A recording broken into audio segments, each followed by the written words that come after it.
Halo semuanya, selamat malam. Kembali lagi bersama CV di sini. Gimana? Bitcoin analisaku gacor toh? Kok bisa ya ngehit tepat di 116.700? Ini ada apa? Bang CV kok jago banget, oke? Nah, tapi sebelum itu ya, aku mau konfirmasi dulu ya. Sebenarnya memang aku udah prepare mau syuting guys ya, syuting untuk sebuah video yang sangat-sangat panjang tentunya, edukasi ya. Yang pertama adalah serial tentang how to trade futures gitu. Jadi mulai dari 0 sampai bisa cuan konsisten ratusan sampai ribuan persen. Yang kedua, cara technical analysis dari 0 part 1, dan yang ketiga ini part 2-nya. Jadi lanjutan. Jadi nanti kalian itu bisa nontonnya itu berulang-ulang gitu maksudnya. Biar apa? Biar mudah. Dan apakah perlu videonya diupdate? Yes, videonya akan diupdate jika ada ilmu baru yang sudah tidak relevan lagi dipakai. Tapi so far itulah yang aku pakai sampai detik ini ya. Sehingga ya win rate-ku masih sekitar 78% sampai 76% di Binance dalam waktu 6 bulan terakhir. Oke. Nah, jadi guys, di sini ya Bitcoin kita lihat dulu, langsung aja kita ke chartnya. Let's go. Oke guys ya. Jadi siapapun yang mungkin kenal orang Econet, kalian atau keluarga kalian kerja di Econet atau siapapun yang kalian kenal, satu kata aja, fuck you ya. Mungkin kalian harus tutup ya. Jadi bukan menyalahkan konsumen, maksudnya gini ya. Maksudnya gini, bukan bilang lah lu salah lu lah kok mau pakai gitu kan. Nah, jadi kesalahannya ya di kalian gitu. Kalau kalian tidak bisa bertanggung jawab atas apa yang kalian jual, udah tutup, nggak usah jualan. Ya ingat, kepuasan konsumen itu nomor 1.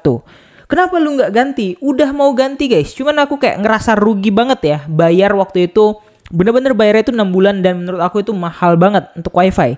Karena wifi sekarang ini, jujur ini murah-murah aja. Di Pontianak itu bahkan oksigen itu 250.000 75 bps dipakai di 2 kosaku. Dan itu bener-bener ngebut kenceng banget gitu. Nggak nge-lag, nggak pernah gangguan, bener-bener hampir nggak pernah gangguan. Hampir setahun dipakai. Pernah sekali doang, tapi nggak lama. Habis itu langsung dibenerin dan itu via aplikasi aja. Kalau Econet, teknisnya harus datang dulu, harus ini dulu, harus bla bla bla. Ya kan, capek gitu. Jadi ya sisa berapa bulan ya? Kemarin bulan 5 pasang, 6, 7, 8, 3 bulan lagi guys harus sengsara dengan Econet. Ya bisa aja sih aku pasang 2, satunya pasang oksigen, tapi rugi gitu. Jadi aku nggak mau rugi ya kan, karena ini memang udah di budgeting gitu ya. Nah, kalau memang jelek ya berarti memang Econetnya yang biadab kayak gitu. Oke, lanjut ya. Aku nggak tahu ya kenapa bisa pas seperti ini ya. Karena sekali lagi di sini aku selalu bilang ke kalian ya, kita pakai pendekatan TA, technical analysis ya. Kita pakai pendekatan technical analysis yang mana itu merupakan hal yang paling bisa dibaca, bukan paling mudah ya, paling bisa. Ya bisa dibaca bukan berarti mudah gitu kan. Bisa dibaca, bisa, bacanya bisa. Tapi untuk mengetahui dia mudah atau sulit itu tergantung perspektif kayak gitu. Bisa dibaca adalah technical analysis. Kenapa? Karena itulah ya pergerakan atau psikologis orang yang terjadi di market. Karena yang dibaca yang kayak gini nih, ini kan psikologis orang. Ya di level sekian nih mereka ngapain sih nge-buy atau sell sih? Yang nge-sell tuh siapa sih? Berapa banyak sih, volumenya berapa sih gitu kan, nilainya berapa sih, ngapa sih mereka jual di sini, dan di bawah ini mereka beli ngapa sih, alasan mereka beli ngapa, belinya berapa, volumenya seberapa mereka beli kayak gitu. Karena aku selalu bilang technical analysis ini adalah pendekatan yang paling ramah untuk trading, meskipun ya bukan satu-satunya technical analysis gitu, bisa aja fundamental analysis, news analysis, on-chain analysis, tapi menurut aku yang paling penting untuk aku pribadi itu cuman technical analysis, karena sisanya itu bakal ngikutin si technical itu sendiri. Tetap ada miss-nya technical analysis, tapi so far harusnya dia bisa gacor segacor-gacornya ya, apalagi kalau analisnya berpengalaman ya.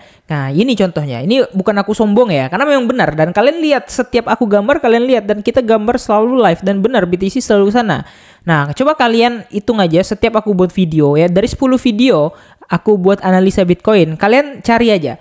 Aku yakin 7 diantaranya itu pasti benar ya, 3 diantaranya pasti akan miss. Dan aku rasa minggu ini kurang missnya ya. Baru satu missnya yang kemarin yang di sini nih. Ini nge-sweep lagi nih ya. Nah, jadi di sini udah pas banget ya sama sama ini kita, sama target Fibo kita ya. Dan kok lu tahu Bang, levelnya itu bakal ke 0,5 sama 0,6. Iya, itu based on historical yang sering terjadi tuh kira-kira kayak gitu. Jadi kita ini sebenarnya bukan menebak, tapi kita cuman memprediksikan hal yang sama dan terulang setiap kalinya. Kayak gitu ya. Nah, jadi pertanyaan selanjutnya mau kemana? Udah langsung Bang, tanpa basa-basi. Oke, lanjut ya bosku ya. Nah, jadi di sini kalau kalian perhatikan ada new demand. Demand berapa? Yes, pintar. New demand 4 jam. Oke, new demand 4 jam. Yang mana new demandnya ini tentu ya, namanya demand udah pasti akan memantulkan harga ya. Nah, dia udah retest Fibonya, jadi perspektif persekusi ya. Perspektif aku selanjutnya tentu ya, dia akan consolidation dan next target kemungkinan akan di 119.000 kalau tidak ada news yang aneh-aneh ya, karena technical analysis bisa berubah karena news seketika, apalagi itu di crypto ya. Sekali lagi, tapi so far ya ini aku udah yakin ini adalah gambaran yang terbaik. Nah, Ethereum aku juga baru TP max ya, bahkan lebih. Nah, sayangnya aku kemarin di TP 4 di sini ya, udah aku TP gitu kan, terus dia sempat turun memang dan naik lagi dan aku nggak re-entry ya, nggak apa-apa deh. Nah, kemudian BNB, Sol juga udah naik hampir TP 2 dan menurut aku semuanya ini adalah hal-hal yang wajar dan dan masuk akal lah. Nah, semuanya based on Fibo. Kalian bisa lihat sendiri semua sinyal aku cuman pakai Fibo aja ya. Cuman pakai Fibo aja, nggak ada yang aneh-aneh mau tarik ini tarik itu, nggak ada. Fibo aja. Kemudian lihat major minor resistnya udah gitu ya. Jadi nggak perlu pakai yang lain-lain lah guys ya. Cuman pakai Fibo aja bisa segacor ini, bisa cuan maksimal, bisa yang paling penting itu sebenarnya bukan cuan maksimal, cuan konsisten. Ya, bisa cuan maksimal hari ini, besok liquid bisa ya. Nah, itu banyak kejadian, tapi syukurnya aku nggak pernah. Aku selalu cuan konsisten in every trend, karena selalu menerapkan level by level gitu. Oke? Nah, jadi nextnya kemungkinan itu bisa ke 119.000. Tapi tentu kayaknya bakal dikocok dulu, soalnya udah news belum ya? Bentar, kita lihat dulu newsnya ya.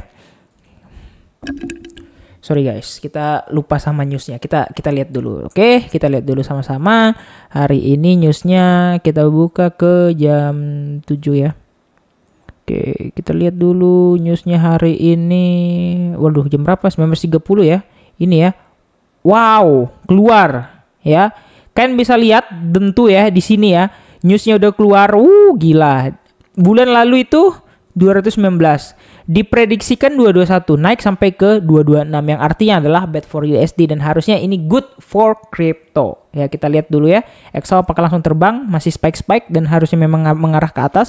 Kita lihat untuk di XY-nya apakah dia akan naik, dia akan turun ya, seharusnya dia akan turun. Ya, ini analisa kita kemarin target 1 dan 2, 2-nya nggak kena hit, 1-nya udah kena hit, kemudian habis itu spike down. Kita lihat harusnya dia bisa akan turun dan kita pasang target, dia tentu akan ke support terdekatnya di sini. Oke, kira-kira gitu aja. Jangan lupa untuk like dan subscribe. Makasih udah nonton ini. Salam technical analysis. See you in the next video. Bye bye.